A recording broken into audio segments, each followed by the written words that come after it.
सहना भवतु सहनौ भुनक्तु सह वीर्यं करवावहै तेजस्विनावधीतमस्तु मा विद्विषावहै। ओम शांति शांति शांति। हरि ओम। ব্যাপারটা খুবই সোজা। এতক্ষণ অবধি অর্থাৎ দ্বিতীয় অধ্যায় থেকে শুরু করে এই পঞ্চম অধ্যায়ের আজকে আমরা 20 নম্বর শ্লোক দেখব। এখানে অবধি একই কথা বলে গেছেন শ্রীকৃষ্ণ। স্বামীজি বলছেন, স্বামী বিবেকানন্দ বলছেন যে ভগবান শ্রীকৃষ্ণের জীবনে একটা জিনিস আমরা খুব শিখতে পারি, সেটা হচ্ছে নিঃস্বার্থপরতা। নিঃস্বার্থভাবে কিরকম কাজ করতে হবে, নিঃস্বার্থভাবে কিরকম থাকতে হবে, ওই কথাই উনি বলে গেছেন। অনাসক্ত অনাসক্ত বলে, সেটা কর্মযোগী হোক, জ্ঞানযোগী হোক, বা এখন সন্ন্যাসেরই কথা হোক। প্রকৃত সন্ন্যাসটা কি? সেটা হচ্ছে অনাসক্তি। সবকিছু ত্যাগ করলেই যে সন্ন্যাস, সবকিছু ত্যাগ মানে জিনিস ত্যাগ করলেই সন্ন্যাস, চাকরি ছেড়ে দিতেই সন্ন্যাস, তা নয়। কর্ম ত্যাগ করলেই সন্ন্যাস, তাও নয়। অনাসক্ত হতে হবে, এইটা কথা। আমাদের জীবনে এই একটাই জিনিস, আর কিছু বেশি মাথা ঘামিয়ে লাভ নেই। অনাসক্ত হতে হবে। তারপরে আপনারা যা খুশি করুন, কোনো অসুবিধা নেই। যা খুশি বলতে, যখন অনাসক্ত হবেন তাহলে যা করবেন পরার্থে করবেন, অন্যদের জন্য করবেন, নিজের জন্য তো কিছু করবেন না। নিজে বলতে শরীর, মন, প্রাণ, বুদ্ধি, আনন্দময় কোষ, এইসব, এটার জন্য কিছু করবেন না। আর সেইটা যে প্রকৃত নিজের স্বরূপ, তার জন্য করা হবে, এই জিনিসটাকে বুঝতে হবে, আর কিছু না। এইটাই আমরা বুঝতে পারছি না, আর এখানেই সমস্যা। এখন যতবারই গীতা পড়া হোক না কেন, যতক্ষণ না আমি নিঃস্বার্থ ভাবে থাকার অভ্যাস করছি না, ততক্ষণ আমার কিন্তু আধ্যাত্মিক জীবনে কিছুই উন্নতি হওয়ার সম্ভাবনাটা খুব কম, মানে নেই আর কি। এইটাই এখানে বলছে। এখানে আর কিছু বলছে না। নানান ভাষায়, নানান দিক দিয়ে, নানান ভঙ্গিতে এই একই কথা বারবার ভগবান শ্রীকৃষ্ণ বলছেন যে অনাসক্ত হতে হবে। অনাসক্ত হতে হবে কোনো মানুষের প্রতি, কোনো জিনিসের প্রতি, পরিস্থিতির প্রতি অনাসক্ত হওয়া। এটা কি আমরা পারছি? এটা হচ্ছে প্রশ্ন। যদি না পারি, অসুবিধা নেই। কঠিন কথা, একদিনে তো পারবো না, রাতারাতি তো হবে না। আমরা কি চেষ্টা করছি? এটা আরেকটা প্রশ্ন। তৃতীয় প্রশ্ন, সেটা আরো মারাত্মক, আমরা কি চাইছি এরকম অবস্থা? তো তৃতীয় প্রশ্ন থেকে শুরু করতে হবে। আমি কি চাই নিঃস্বার্থ ভাবে থাকতে? যদি চাই, তাহলে কি আমি সেদিকে এগোনোর চেষ্টা করছি?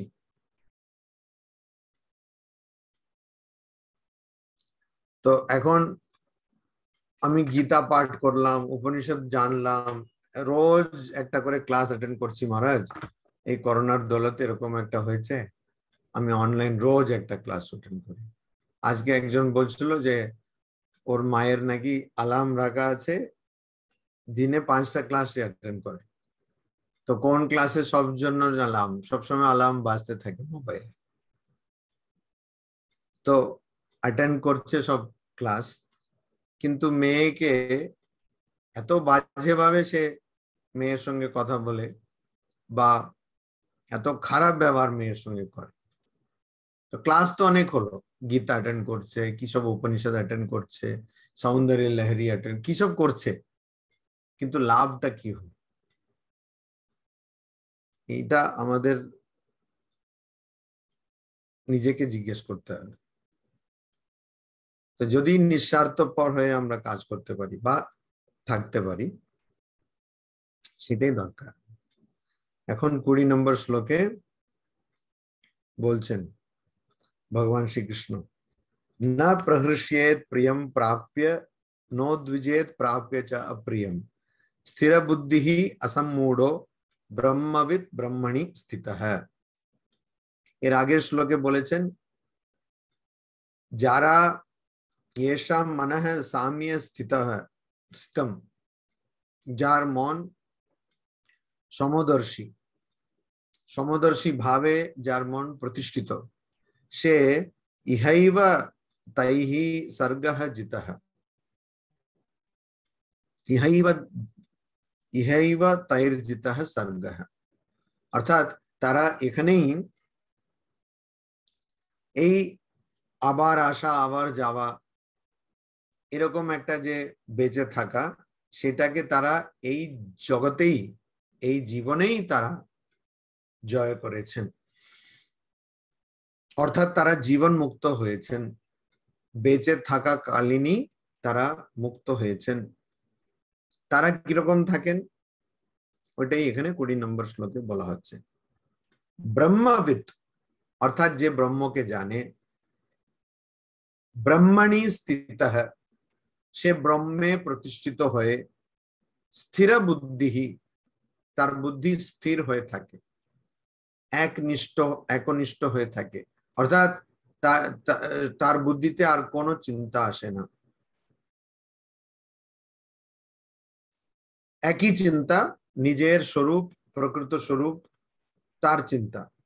স্থির বুদ্ধিঃ অসম্মূঢ়ঃ সে কিরকম, সে অসম্মূঢ়ঃ অর্থাৎ সে, তার মধ্যে কোনো মোহ নেই, তার মধ্যে কোনো ভ্রান্ত ধারণা নেই, পরিষ্কার তার ধারণা, পরিষ্কার তার চিন্তা।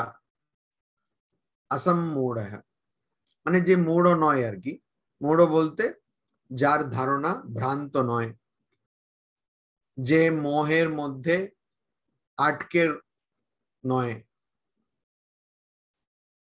অসম্মূঢ়ঃ প্রিয়ম সে এমন একজন যে ব্রহ্মকে জানে, জেনেছে, ব্রহ্ম তত্ত্বে অর্থাৎ আত্মতত্ত্বে নিজের স্বরূপে বা ভগবানের স্বরূপে প্রতিষ্ঠিত হয়ে সে স্থির বুদ্ধিঃ সে আর কিছু চিন্তা ভাবনা করছে না, ওখানেই প্রতিষ্ঠিত হয়ে রয়েছে। আর সে কি করছে, সে প্রিয়ম প্রাপ্য না প্রহৃষ্যেত, সে তার যে ভালো লাগে সেরকম কোনো জিনিস বা মানুষ বা সেরকম কোনো অবস্থাটা পেয়ে সে কিন্তু না প্রহৃষ্যেত, সে খুব আনন্দ করছে না। আমরা সাধারণত কি করি, কিছু একটা ভালো লাগা জিনিস পেলে আমরা একদম উড়তে থাকি আর কি, তখন আমাদেরকে কে পায়, আমাদের আর পাটা নিচে পড়েই না, এরকম অবস্থা। তো ওইটা ওরকম হয় না। এটা দ্বিতীয় অধ্যায়ে শেষের দিকে স্থিতপ্রজ্ঞের গুণের কথা বলতে গিয়ে ওখানেও কিন্তু ভগবান শ্রীকৃষ্ণ বলেছেন যে সুখে বিগত স্পৃহ, সে সুখ যখন পায় তখন তার ওখানে আসক্তি নেই। দুঃখেষু অনুদ্বিগ্ন মনঃ, উদ্বিগ্ন মনঃ অর্থাৎ তার মন ওখানে চঞ্চল হয় না, তো বিচলিত হয় না। তো এখানেও সে একই কথা বলছেন যে একজন যে ব্রহ্মজ্ঞানী, নিজের স্বরূপকে যে জেনেছে, ভগবানকে জেনেছে, ঈশ্বরকে জেনেছে, তার কিরকম অবস্থা থাকে, সে ভালো জিনিস পাওয়ার পরেও কিন্তু না প্রহৃষ্যেত অর্থাৎ সে লাফালাফি করে না,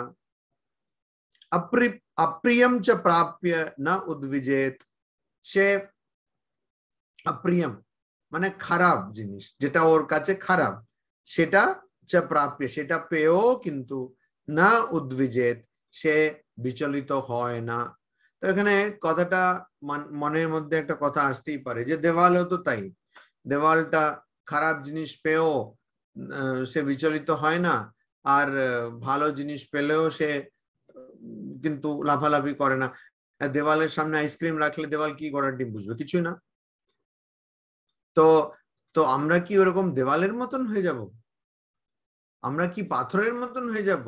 এরকম একটা প্রশ্ন উঠতেই পারে যে যাই কিছু রাখা হয় একদম চুপচাপ থাকবে। আচ্ছা, আমার কি ভালো লাগছে, ধরুন এখন রনির হয়তো আইসক্রিম ভালো লাগছে, রনির সামনে আইসক্রিম রাখলো। এখন রনির সামনে আইসক্রিম রাখলে বোঝাই যাবে না কখন রাখলো, পরে মুহূর্তে ওটা ওখানে থাকবে না, আর কি কোথায় গেল বোঝাই যাবে না। কিন্তু এমন একটা অবস্থা এখানে বলা হচ্ছে যে রনির সামনে আইসক্রিম রাখলো, আইসক্রিম গলে যাক, আমি গলবো না, এরকম একটা অবস্থা। তারপরে দুঃখে মানে আইসক্রিম নেই, আর কিছু মারছে কেউ রনিকে, তখনও ওরকম করে। তাহলে কি আমি কি পাষাণ হয়ে যাব, পাথর হয়ে যাব? এটাই কি বলতে চাইছেন? স্থিতপ্রজ্ঞের লক্ষণ বলতে গিয়ে ওখানে এটা বলছে। কথাটা হচ্ছে না, এটা না। এখানে মানুষ হাসবে। আমার মনে হয় এইসব পরেই লোকেদের ভুল ধারণা হয়ে যাওয়ায়, আর তারপরে তারা ওই মুখটাকে বাংলার পাঁচের মতন রাখে, কেন আমি কিছুই হবে না, আমি খুব আধ্যাত্মিক। না, এটা নয়। মানে মানুষ মানুষ হিসাবেই থাকবে, খুব স্বাভাবিক থাকবে, কিন্তু সে ওখানে জড়িয়ে পড়বে না। আইসক্রিম খাবে, হেসেই খাবে, কি প্রবলেম? অসুবিধাটা কোথায়? কেউ গালাগাল দিলে ওকে গিয়ে নিমন্ত্রণ আর আরো গালাগাল দাও এরকম বলবে না, গালাগাল দিয়ে চুপচাপ থাকবে আর কি। আবার গালাগাল কেউ যদি দিচ্ছে তখন আবার এরকম হাসলে ও আবার খেপে উঠবে, আরে আমি তোমাকে গালাগাল দিচ্ছি, তুমি আমার হাসছো। তখন চুপচাপ থাকতে হবে, এইটাই। অর্থাৎ গালাগালতেও তার কিছু যায় আসবে না। আর কিছু ভালো লাগা জিনিস পেলেও ঠিক আছে, পেলাম, এরকম। তাহলে একজন আছেন, একজন মহারাজ, আমি ওনাকে একটা চুটকি বলছি, খুব দারুণ, মানে এত হাসি। সেই চুটকিটা পরে মানে আগের দিন রাত্রেবেলা কারোর সঙ্গে স্কাইপে কথা হচ্ছিল, তো ওই চুটকিটা বলে 15 মিনিট শুধু হেসেছি দুজনই, এত হাসি, মানে সত্যি ওই চুটকিটা সাংঘাতিক। আচ্ছা, এবারেও এমন ভাষাতে সবাই বুঝবে না, তো ওই ভাষা যিনি জানেন ওই মহারাজ আছেন কাছে, ঠিক আছে, এটা এখানকার কথা নয়, অন্য জায়গায় হয়েছে। তো আমি মহারাজকে পরের দিন সকালবেলা, মহারাজ দেখুন এই চুটকি। তো উনি এরকম দেখলেন, হ্যাঁ, দেখে বলছেন, ও হ্যাঁ, সত্যি তো, এরকমই তো। চুটকিটা হচ্ছে একটা বানানকে নিয়ে খেলা আর কি, মানে সেটাতেই চুটকি, সেটাতেই মজা। তো বললো হ্যাঁ, এটা তো ভুল লিখেছে তো, এরকম বলে দিল। সেটা নিয়ে মজা আর কি, এটাতে বললে হ্যাঁ ভুল। মানে যেমন একটা চুটকি আছে না, বাংলাতে আছে, জানি না, ওটা খুবই সবাই জানে, খুব বিখ্যাত। বলছে মানুষ মাত্রই ভুল করে, তাহলে কিরকম? তো একটা কাগজ, তাতে লেখা ছিল, ভুল করে ছাপা হয়ে গেল, বকের গুলি খেয়ে মানে পুলিশের গু খেয়ে বকের মৃত্যু। ঠিক আছে, পরের দিন ওরা দেখলো, আরে এটা ভুল হয়ে গেছে, পুলিশের গু খেয়ে বকের মৃত্যু, তো সাংঘাতিক ভুল ছাপা হয়ে গেছে। তখন পরের দিন ওটা বললো, না না না, ওইটা ওখানে লেখার কথা ছিল যে পাছার, সরি ওটাই লিখেছে ওখানে, বলছে পাছার ভুলের জন্য এটা হয়েছে, লেখার কথা ছিল ছাপার ভুল, ওখানে ভুল হয়ে গেল। ঠিক আছে, মানুষ মাত্রই ভুল করে। এবারে এই চুটকি আমি যদি কাউকে বলি, ধরুন অনিলদাকে বলছি, তো অনিলদাকে, হ্যাঁ সত্যি তো মহারাজ, এখানে তো ভুল হয়ে গেছে, এরকম যদি বলে তাহলে কি হবে? ওই মহারাজ ঠিক ওরকম বলে, হ্যাঁ সত্যি তো এখানে ভুল হয়ে গেছে। আমরা হায় কপাল, কি সমস্যাটা কি, একটু হাসলে কি হয়ে যাবে? তা আমার মনে হয় এইগুলো সব পড়ে না, লোকেরা মনে করে ও না প্রকৃষ্টের প্রেম, আমাকে কেউ ভালো রেঁধে দিল, কিচ্ছু বলবো না, শুধু খেয়ে চলে যাবো, ওরকম না। মানুষ হবেন না কেন? মানুষের মানুষের মতন থাকবেন, একজন কষ্ট করে রেঁধে দিচ্ছে, একটু বলবেন ভাই ভালো রান্না হয়েছে, কি অসুবিধাটা কোথায়? বা খারাপ হলেও ডেকে বলবেন, বাবা একটু লবণটা বেশি হয়ে গেছিল, কিছুদিন আগে এখানে লবণ এমন দিয়েছে না, জানি না কার উপরে রাখছিল, মানে মুখে রাখা যাচ্ছে না, তো আমি বললাম, বাবা লবণ একটু ভালো বেশি দিয়ে দিয়েছো তুমি। তো তার মানে এটা নয় যে একদম মানে পাথর হয়ে যাবেন, বা কিছু বোঝেন না এরকম হয়ে যাবেন, কিন্তু সেটা দিয়েও অসুবিধা হবে না, সেটা দিয়ে অসুবিধা হবে না, সেটা দিয়ে আপনার কিছু আসক্তিও হবে না, আপনি বিচলিত হবেন না। মানে ওর লবণ বেশি দিয়েছিল কিন্তু আমি ঠিক খেলাম, কোনো অসুবিধা হয়নি, কিন্তু বললাম ওকে যে লবণ এখানে একটু বেশি হয়ে গেছে। তো এই জিনিসটা আমাদের মনে রাখতে হবে। এটা কেন? কেন দেখুন, এটা তখন আসবে যখন আমি জানবো যে আমার প্রকৃত স্বরূপ ব্রহ্ম, আত্মা, ভগবানের সন্তান। তাহলে শরীরের, মনে, প্রাণে যা হচ্ছে সেটা প্রকৃতপক্ষে আমাকে কিছু করতে পারে না, করছেও না। এটা যখন আমি জানবো তখন আমি এইরকম অবস্থায় থাকবো। আচ্ছা, একটা জিনিস বুঝতে পারলাম না, স্বামী বিবেকানন্দ পাঠচক্র বলে দুটো আছে, কি সেটা কি করে হলো? অনিল দাও আছেন না ওখানে, আবার ঠাকুরমা স্বামীজিও আছেন, কি ওটা ব্যাপার? আচ্ছা, ও, তো আচ্ছা, আপনি কোথায়, বাড়িতে নন? লগ ইন, আচ্ছা লগ ইন ওইটা। ও, কত সব জিনিস আছে। তো ওইটাই এখানে বলছেন যে ব্রহ্মবিদ ব্রহ্মণী স্থির বুদ্ধি স্থিত স্থির বুদ্ধি, মানে ব্রহ্মতে সে ধরে রয়েছে।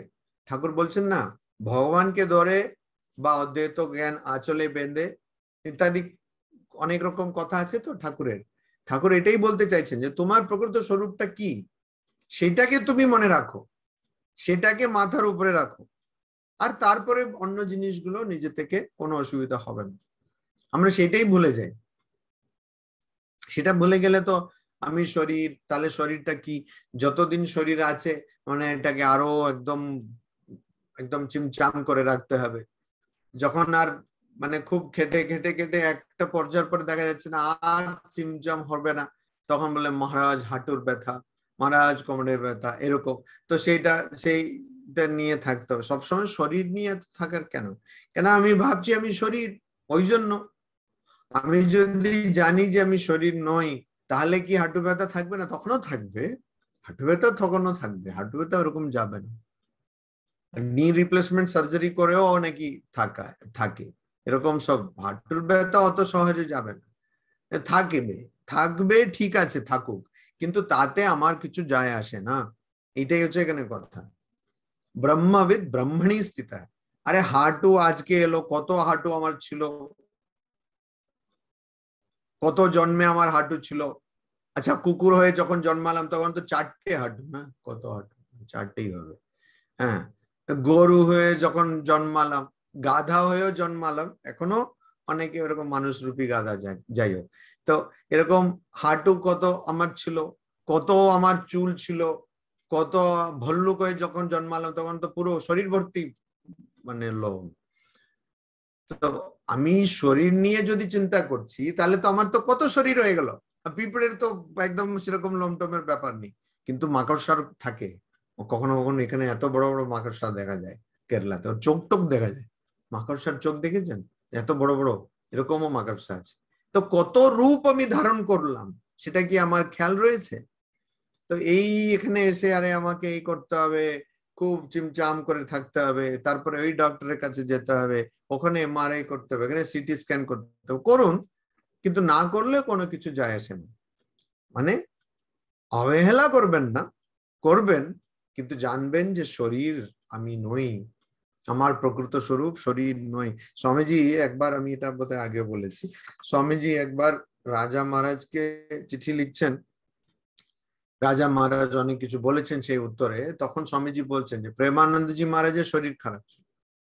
তো বলছেন তখন ওখানে অনেক কিছু নির্দেশ দিচ্ছেন, বলছেন এই জলটা ফুটিয়ে খাবে, আর নিয়মিত খাওয়া খাবে, আর কাপড়গুলো পরিষ্কার থাকবে, এরকম এরকম।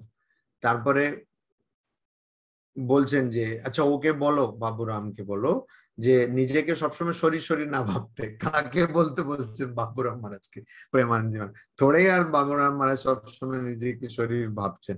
কিন্তু স্বামীজির আদর্শ এত উচ্চ, যে উঁচু আদর্শ, স্বামীজি বলছেন যে বাবুরামকে বলো যে ওরকম না ভাবতে, শরীর নয়। ওকে বলো ভাবতে আমি আত্মা, তাহলেই দেখবে কোনো অসুবিধা হবে না। এই যে স্বামীজি বলছে, স্বামীজির তো কত রোগ ছিল, কয়েকজনের কোনো কাজ নিয়ে ওরা এটাই গবেষণা করছে, স্বামীজির নাকি 48 রোগ ছিল না 38, স্বামীজিরও তো শরীরে খুব কষ্ট হয়েছে। তফাৎটা হচ্ছে এখানেই, যে তারা জানতেন যে তারা শরীর নন, এটাই হচ্ছে তফাৎ। মানে শরীরে কষ্ট, যেমন ধরুন কারো কাছে একটা ল্যাপটপ আছে, তো ল্যাপটপ যদি খারাপ হয়ে যায়, ল্যাপটপ যদি কাজ না করে, তাহলে কি সে লোকটি মরে যাবে? সে কেন মরতে যাবে? কিন্তু এখন যদি কারোর মোবাইলটা কাজ না করে, প্রায় মরে যায় অবস্থা। হ্যাঁ। তো কেন? কেননা আসক্ত হয়ে গেছি। বলেন না যে যদি কারো সন্তানের কিছু হয় তো কি বলে, আমরা এমনি কথাতেও আমরা বলি, হা মরে গেলাম, মানে মরলেন তো আপনি নন, আপনি কোথায়, আপনার সন্তানের কিছু হয়েছে তো, কিন্তু কি হলো, মানে এই মরলাম কেন? আসক্তি। এই আসক্তি হচ্ছে সব গন্ডগোলের জড়, মূলে এটাই আছে। তো এই জন্য অপ্রিয়ম মানে যেটা আমার ভাল লাগছে না, সেটা পেলেও আমি কিন্তু ভগবানেই শরণাপন্ন হয়ে থাকবো, বা আমার প্রকৃত স্বরূপ যেটা, সেখানেই প্রতিষ্ঠিত থাকবো। ভালো কিছু পেলেও আমি তাই থাকবো। স্বামীজি বড় বড় রাজপ্রাসাদে অট্টালিকাতে থাকছেন, অসুবিধা নেই, গাছের তলায় আছেন, সেখানে অসুবিধা নেই। এটা কিন্তু খুব বড় কথা। আমাদের না ছোট ছোট করে অনেক অভ্যাস হয়ে যায়, যেমন অনেকের হয় 8টার সময় চা দরকার, বা এরকম অনেক অভ্যাস আছে। আমি কি বলছি আপনারা ঠিকই বুঝতে পারছেন। অনেকের এরকম ছোট ছোট করে অভ্যাস, সেটা মানে একটা বলছে, মহারাজ আমি আর কিছু করি না, ওইসব কাজ টাজ করার পরে ঘরে এসে বসে ওই একটু চা খাই, একটু খবর দেখি। কেন বাবা এরকম কেন করছেন? মানে এই যে অভ্যাসগুলো আছে না, আপনাদের মনে হবে যে এটাতে কি আছে, খবর দেখতে তো অসুবিধা না, এইটা হচ্ছে আপনাকে গোলাম বানিয়ে দিচ্ছে। আর খবরে দেখার মতন কিছুই নেই। বলছে খবর পড়ার কোনো দরকার নেই, দেখারও দরকার নেই, যে খবর আপনার কাছে পৌঁছানোর দরকার সেটা আপনার কাছে পৌঁছবেই, সময় নষ্ট।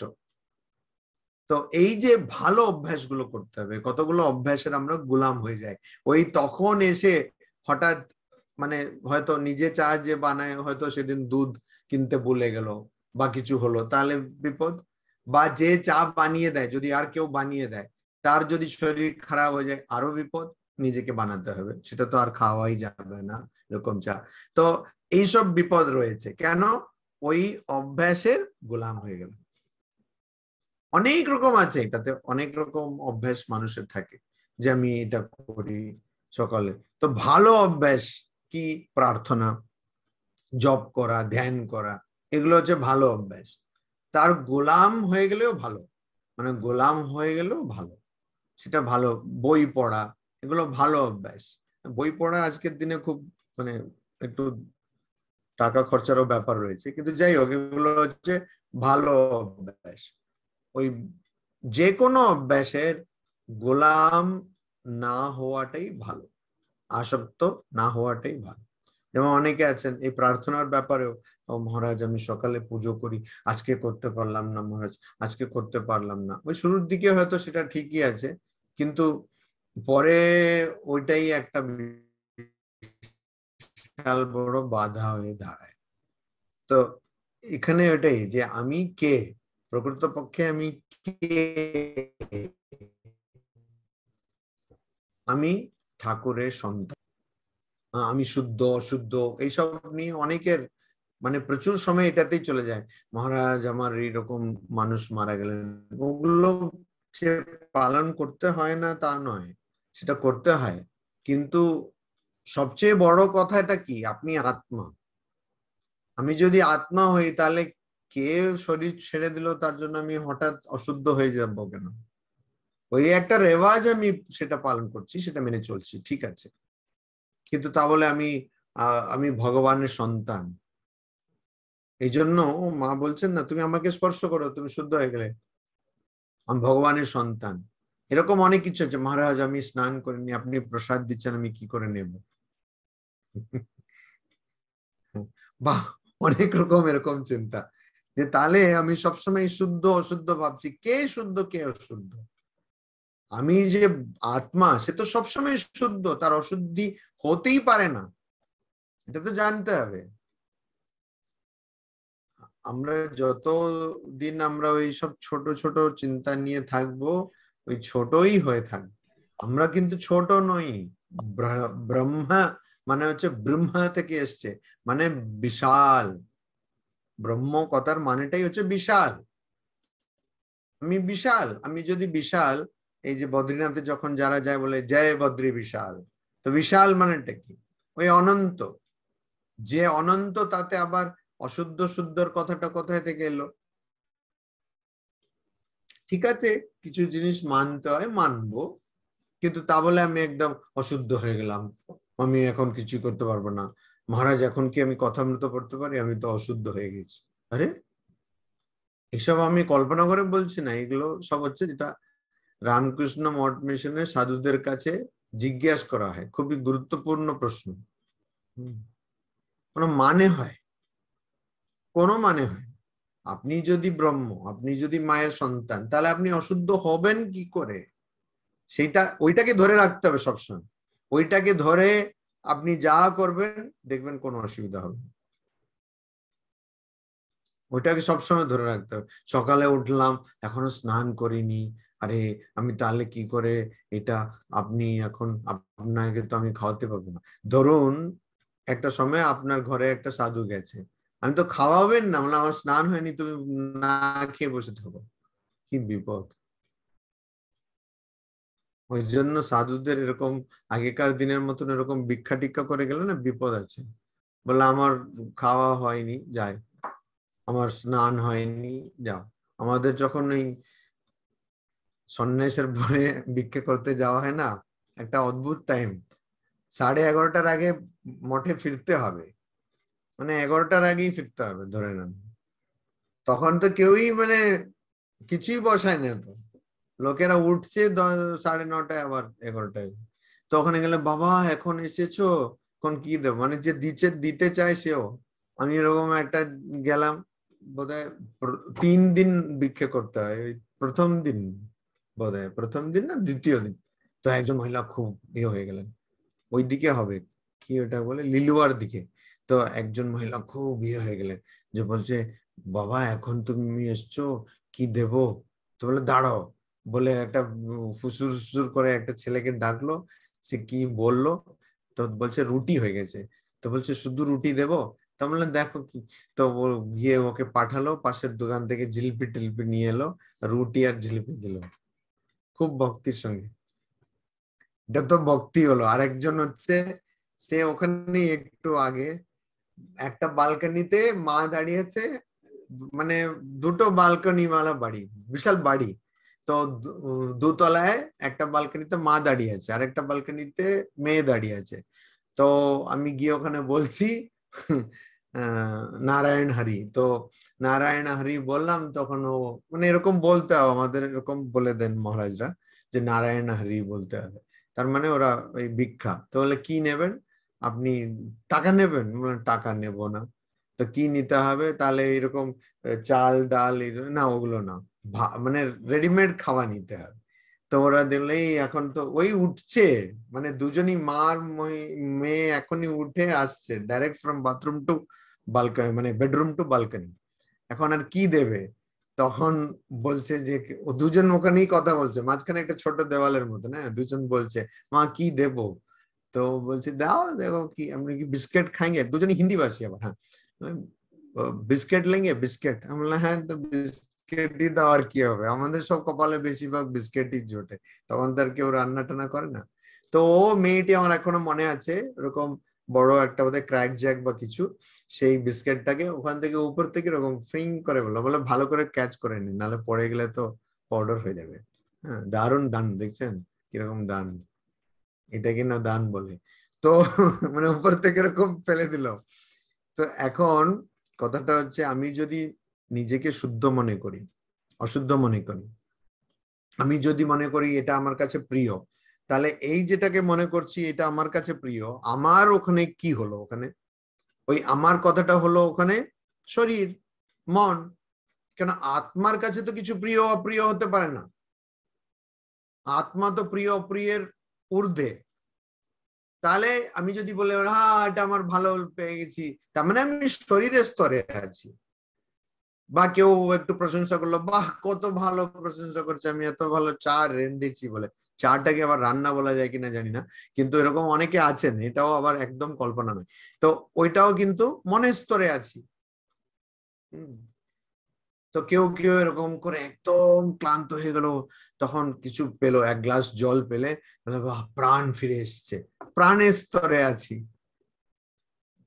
কেউ খুব বুদ্ধির ইয়ে করলো, অনেকে আছেন ওই শতরঞ্জ কে খিলাড়ি বলে একটা দারুণ সিনেমা আছে না, সত্যজিৎ রায়ের লেখা, সরি সত্যজিৎ রায়ের লেখা না তো, প্রেমচন্দের লেখা।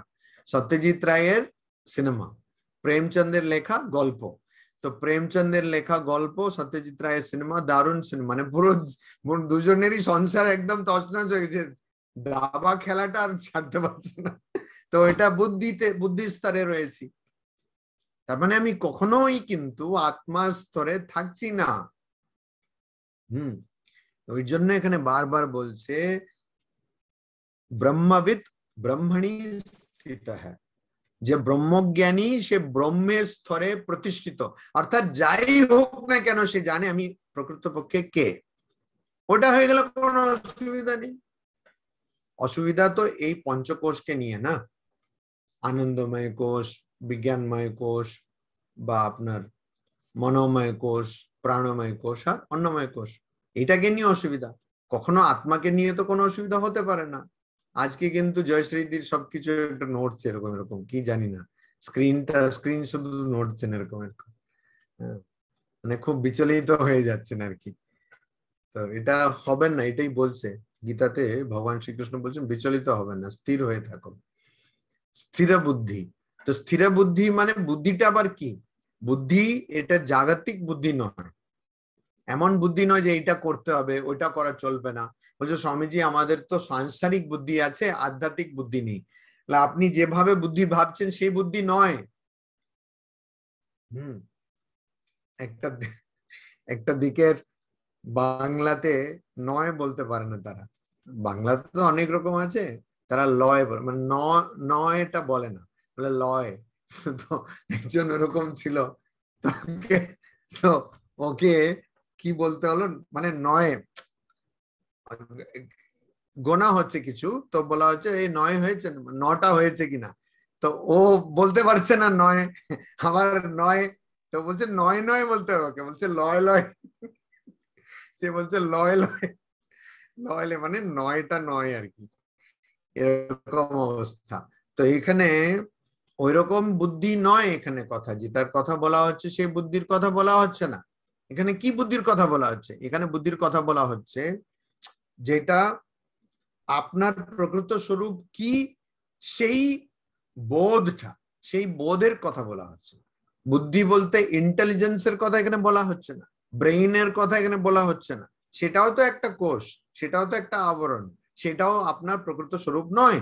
এখানে বলা হচ্ছে যে বোধ, জ্ঞান, যে জ্ঞান আমার প্রকৃত স্বরূপের জ্ঞান, ভগবানের জ্ঞান, ব্রহ্মের জ্ঞান, আত্মজ্ঞান, সেই জ্ঞানের কথা এখানে বলা হচ্ছে, ওই জ্ঞানে স্থির হয়ে থাকা।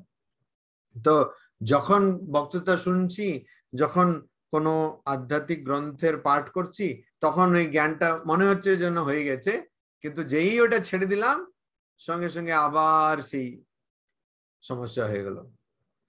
দূত একটু ক্লাস অ্যাটেন্ড করতে দাও না, সবসময় চেঁচামেচি করছে এরকম। তো আমার কোথায় গেল ওই আমি যে আত্মা, আমি ভগবানের সন্তান, ওগুলো কোথায় গেল, কোথায় গেল কেউ বুঝতে পারছে না। ঠাকুর যেমন বলছেন না, এই পাপ গুলো নাকি ধারে থাকে গাছের উপরে, পড়াং করে লাফিয়ে আবার ধরে ফেলে। তো সেই গাছের উপরে বসে আছে, তার মানে এই বুদ্ধিটা হবে কবে? আবার আসাম্মূঢ় হ্যায়, বিনা কোনো সংশয়ের বুদ্ধি। কোনো সংশয় নেই। সেই মহারাজ তো সবকিছু বলছে, বা মহারাজগণ সবকিছু বলে থাকেন, কিন্তু এটা তো আর কি, একটা প্রশ্ন আছে এখানে যে মহারাজগণ বলে থাকেন, ঠিক আছে মহারাজ আপনি তো আশ্রমে থাকেন, প্র্যাকটিক্যাল তো এরকম একটা প্রশ্ন তো থাকে। তারপরে মহারাজ আপনি তো আর রান্না করেননি, আপনাদের ঠিকই আছে ঘন্টা পড়লে খাওয়া আর আপনারা খেয়ে চলে যান, আমাদের তো সেরকম না, একজন রান্না করে একজন করে না, আর যে করে সে যে করে না তাকে মানে খাইয়ে তাকে খুশি করার চেষ্টা করেন, আর যে করে না সে যতই খায় না কেন কোনো খুদ বার করে। তো এইগুলো তো মহারাজ আপনি জানবেন না, সংসার খুব কঠিন। কালকে একজন বলছিল, আপনার কালকে যে বলছিলেন না খুব দারুণ বলছিলেন, বলছিলেন যে আপনার এই ব্রহ্মচর্য করে করে না আপনার অনেক শক্তি হয়ে গেছে, আপনাদের মানে ব্রহ্মচর্য করে করে আমি প্রায় হেসে ফেললাম। তো যাই হোক, তো আপনাদের খুব অসুবিধা নেই, আপনাদের ঠিকই আছে, আমাদের খুব অসুবিধা সংসার। মানে কেন অসুবিধা, কেন আমি নিজে থেকে অসুবিধায় পড়েছি, জড়িয়ে পড়েছি, ওই জন্য অসুবিধা।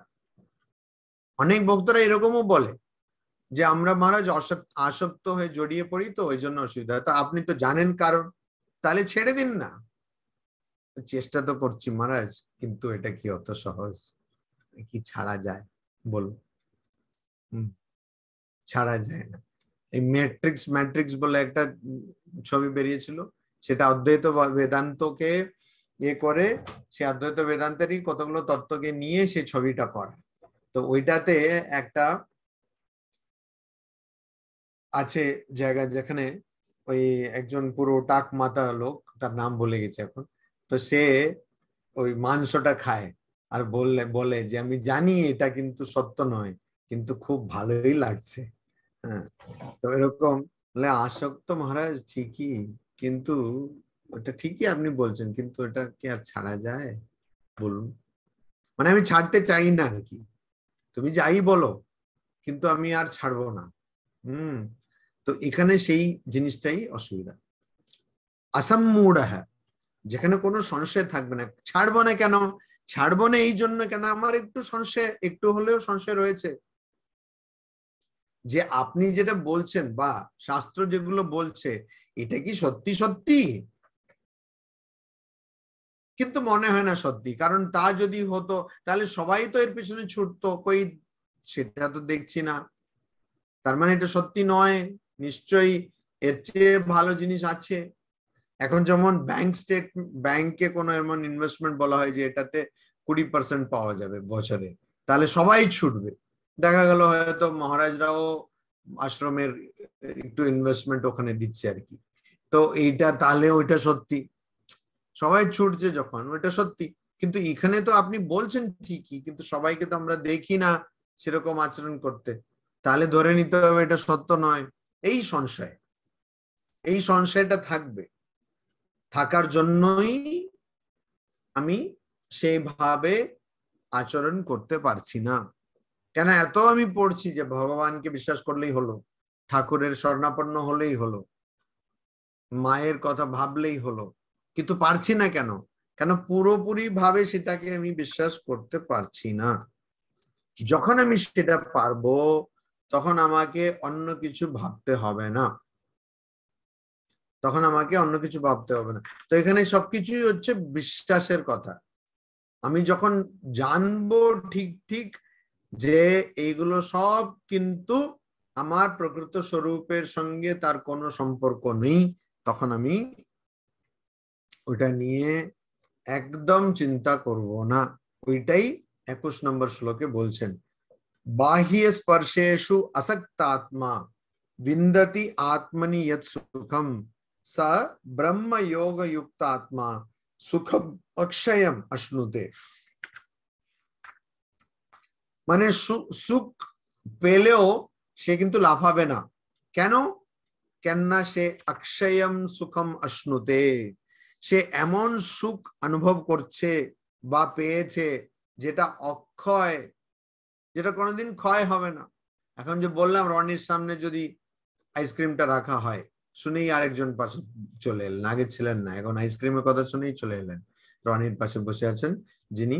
তো তো ওইটা কিন্তু গলে গেলে তো সুখটা তো চলে গেল, ক্ষয় হয়ে গেল। সুখটা ক্ষয় হয়ে গেল। কিন্তু এমন সুখ কি পাওয়া যায় যেটা কোনোদিন কমবে না? এটাই হচ্ছে কথা। বলছে হ্যাঁ, পাওয়া যাবে। কখন? যখন তুমি জানবে যে তুমি এই বাহ্য জিনিসের প্রতি নির্ভর নও, তুমি বাহ্য জিনিসের উপরে নির্ভর নও। যখন জানবে তখন তুমি সবসময়, মানে তোমাকে সুখের জন্য অন্য কোথাও থেকে পেতে হবে না, তোমার ভিতরেই রয়েছে। এটা বাহ্য স্পর্শেষু আসক্ত আত্মা। বাহ্য স্পর্শেষু মানে এটা কি? বাহ্য মানে বাহ্য, এক্সটার্নাল, বাইরে যেটা রয়েছে। স্পর্শেষু, স্পর্শেষু মানে তার সম্পর্কে। সম্পর্ক কিসের সঙ্গে? কার সম্পর্ক? ইন্দ্রিয় বিষয়ের সঙ্গে সম্পর্ক। চোখের দৃশ্যের সঙ্গে, কানের শব্দের সঙ্গে, নাকের গন্ধের সঙ্গে, জিহ্বার মানে রুচির সঙ্গে, আর ত্বকের স্পর্শের সঙ্গে, আর এরকম। এর তো হয়ে গেল তো সব, পাঁচটা হয়ে গেল। তো নাকের গন্ধের সঙ্গে বলে দিয়েছি, সঙ্গমিত্র এরকম এরকম বলছে। ছোটবেলায় দেখলাম নোস নোস, বাচ্চাদের দেখলেই না কি আমরা ওদেরকে কি যাতনা এখনো আমি দেখি বাচ্চাদের পেলেই। আচ্ছা আমরাও করি, আমি বাচ্চাদের, আচ্ছা তুমি কি গান করতে পারো? আচ্ছা একটা গান করো। আরে তুমি নাচতে পারো? একটা নাচ করো, নাচো। তো কালকে একটা বাচ্চা এলো, যে বলছে আমি, কালকে না রোববার, সে বলছে আমি গান করতে পারি কিন্তু গান করব না। পরিষ্কার তার চিন্তা ভাবনা। বলছে আমি নাচতে পারি, নাচবো না। যা, সবসময় এরকম বলে। তো ওই জন্য বলে শো ইউর বডি পার্টস, কোথায় নোস আছে, তো এরকম করে সঙ্গমিত্র নোস এখানে আছে। তো এই যে পাঁচটে ইন্দ্রিয়, জ্ঞানেন্দ্রিয়, এই জ্ঞানেন্দ্রিয় দিয়ে কি আমরা পাঁচটা বিষয় অনুভব করি, পাঁচ ধরনের বিষয় অনুভব করি। তো এই ইন্দ্রিয় বিষয়ের সঙ্গে যে সম্পর্ক, সেটা হচ্ছে এখানে স্পর্শ বলা হচ্ছে। তো ওইটাতে যে আত্মা আসক্ত, মানে এখানে আত্মা বলতে মন, যার মন তাতে আসক্ত হয় না। কঠিন কথা কিন্তু, বিরিয়ানি ভালো করে এরকম রান্না হচ্ছে, কি গন্ধ বেরোয়, তাতে অনাসক্ত হয়ে থাকা কিন্তু একটু কঠিন আছে, কঠিন, কিন্তু করা যায় অনাসক্ত হয়ে থাকা। তো যে মনটা একদম ওখানে আসক্ত হচ্ছে না, বা ভালো গান, সুন্দর গান আসছে, ওটা না শুনে থাকা, মানে শুনেও সেখানে আসক্ত হচ্ছে না। তো সেরকম যে থাকবে, আত্মনি ইয়ৎ সুখম বিন্দতি। বিন্দতি মানে জানা। কি জানা? সুখম, অর্থাৎ আনন্দ জানা, যে বাহ্য ইন্দ্রিয় বিষয় থেকে যে অনাসক্ত হয়ে থাকবে। আর আত্মনি, নিজের স্বরূপে, নিজের স্বরূপে। এই আত্মা শব্দটা খুবই খেয়াল রাখতে হবে, কেন আত্মা বলতে এখানে মনও বোঝায়, আত্মা বলতে শরীর প্রাণ বুদ্ধি সবকিছু বোঝায়, আবার আত্মা বলতে আত্মা নিজের প্রকৃত স্বরূপ সেটাও বোঝায়। তো আত্মা নিজের স্বরূপে মনটাকে কি করে রাখতে হবে? প্রতিষ্ঠিত করে ইয়ৎ সুখম বিন্দতি, যে সুখটা একজন মানুষ ওখানে অনুভব করে, অর্থাৎ অন্য কিছু না অনুভব করে, এই মনে আসক্তি একদম থাকে না, আর সে নিজের স্বরূপটাকেই, সেই স্বরূপেরই আনন্দতে মেতে আছে, যে সে কিরকম ব্রহ্ম যোগ যুক্ত আত্মা, সে ব্রহ্মের সঙ্গে এক হয়ে যাওয়ার অবস্থাতে আছে। মানে তার মন কোনটাতে মেতে আছে? ব্রহ্মের ধ্যানে মেতে আছে। ব্রহ্মের সঙ্গে এক হয়ে যাবে মানে ব্রহ্মের ধ্যান কর। তো ব্রহ্মের ধ্যানে মেতে আছে, সে কি পায়? অক্ষয়ম সুখম অশ্নুতে। কেন অক্ষয় সুখ পায়? কারণ সেই সুখ কোনো কিছুর উপরে নির্ভর করে না।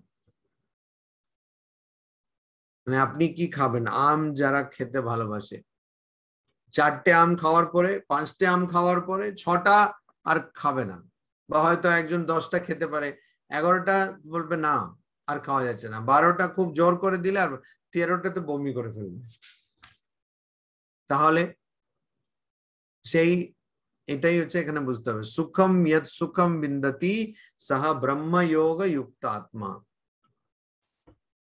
সে তার আত্মা অর্থাৎ এখানে মন, তার মন সবসময় ব্রহ্মের উপরে ধ্যান করছে। অক্ষয়ম সুখম অশ্নুতে, আর সে পাচ্ছে কি পাচ্ছে, একদম অক্ষয় সুখ, মানে যার কোনো শেষ নেই। কেন?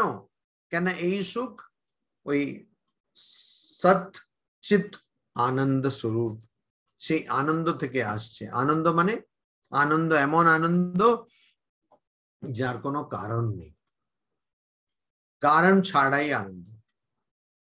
কেউ কেউ আছে উল্টো আছে, কারণ ছাড়াই তারা রেগে থাকে, বললে খ্যাক করে ওঠে, কিছু বলে কি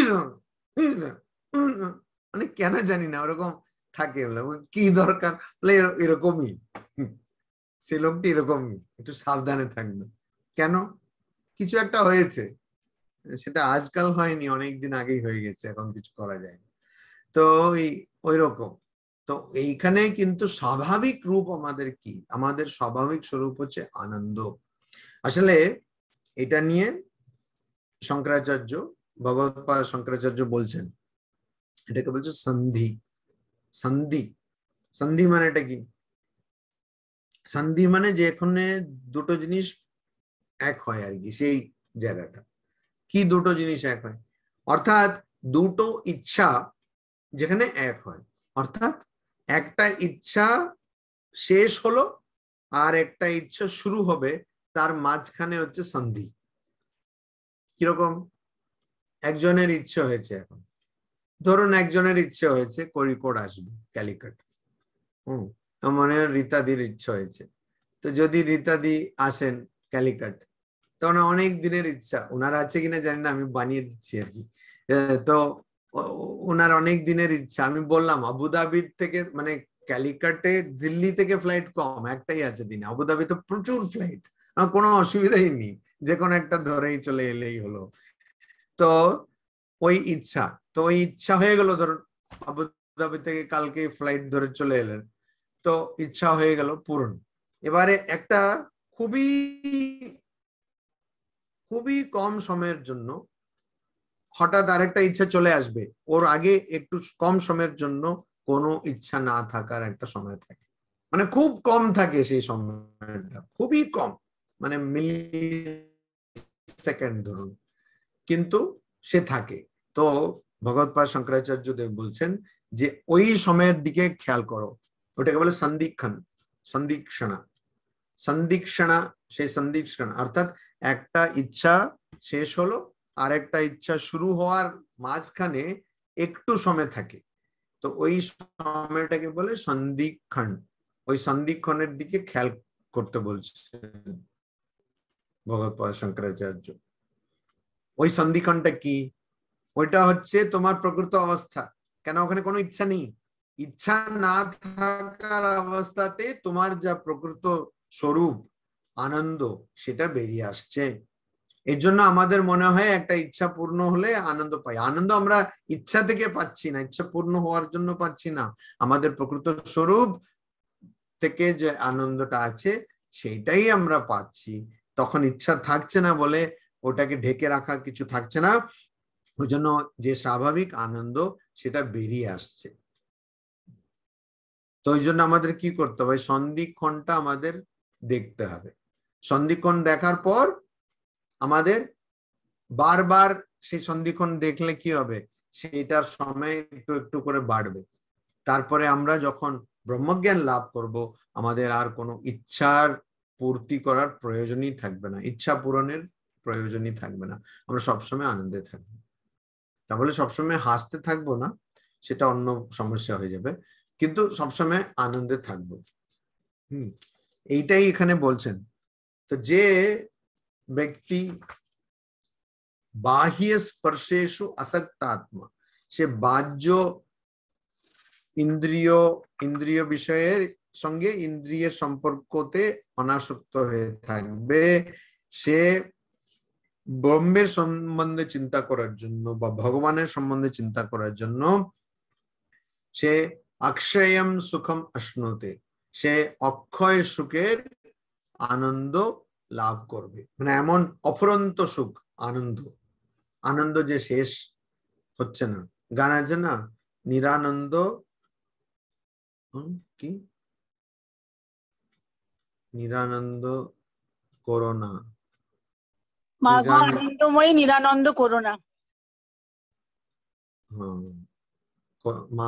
মা গো আনন্দময়ী নিরানন্দ করোনা। তারপরে তারপরে এটা কি ঠিক মনে পড়ছে না মহারাজ। তোমার ও দুটি চরণ বিনে আমার মন অন্য কিছু আর চাই না। ও দুটি চরণ বিনে আমার মন অন্য কিছু জানে না। একজন বলুন, কেউ একজন। তোমার ও দুটি মন, তোমার ও দুটি চরণ বিনে আমার মন অন্য কিছু আর চাহে না, জানে না। তো এটাই নিরানন্দ করোনা মানেটা কি হচ্ছে, যখন অন্য কিছু আর চাইবে না তখন নিরানন্দ হবেই না। এটা হচ্ছে এখানে কথা। তোমাকে ছাড়া যদি অন্য কিছু না চায় তাহলে মন নিরানন্দ হবে না। মানে ভগবানকে ছাড়া মন যদি কিছু না চায় তাহলে মন নিরানন্দ হবে না। তো ওই আর কি, মানে আমাদের ইন্দ্রিয় বিষয়ের সঙ্গে ইন্দ্রিয়ের সম্পর্ক না থাকলে আমরা আনন্দে থাকবো। আমরা যেটা ভাবছি যেখান থেকে আমরা আনন্দ পাবো সেটা দিয়ে আমরা আনন্দ পাচ্ছি না, আনন্দ হারাচ্ছি। ওই জন্য সবসময় আনন্দে থাকলেই হলো। ওই মায়ের চরণটাকে ধরে রাখলে আর নিরানন্দ থাকবো না, এটাই হচ্ছে কথা। কিন্তু সেটা কি হবে অনিল দা? হবে হবে মহারাজ, আমাদের নিরন্তর চেষ্টা করতে হবে। নিরন্তর চেষ্টা মানে আমাদের সবসময় মনে রাখতে হবে, সতর্ক থাকতে হবে আমাদের। প্রকৃতপক্ষে কে আমি, কে আমি যদি জানি যে আমি মায়ের সন্তান, তাহলেই তো অসুবিধা থাকার কথা নয়। সবসময় আমাকে ওটা মনে রাখতে হবে, সবসময়। এই যে মহারাজ একটা গান আছে না, আমরা মায়ের ছেলে, আমরা মায়ের ছেলে। গান তো সবকিছুই আছে, কিন্তু ওই মনে থাকবে স্পিরিটটা কি মনে না, রাখতে হবে। ওই স্পিরিটটা আমরা যদি ঠাকুরের মায়ের আশীর্বাদে যদি আমরা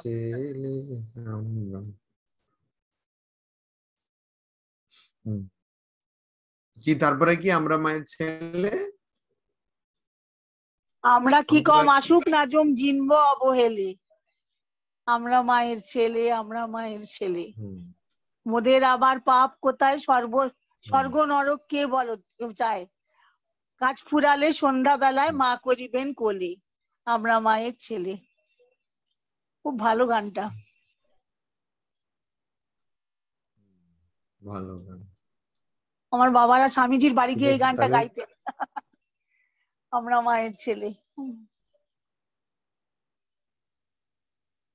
মোদের আবার পাপ কোথায়। ओम शांति शांति शांति। हरि ओम तत्सत्। श्री रामकृष्णार्पणमस्तु।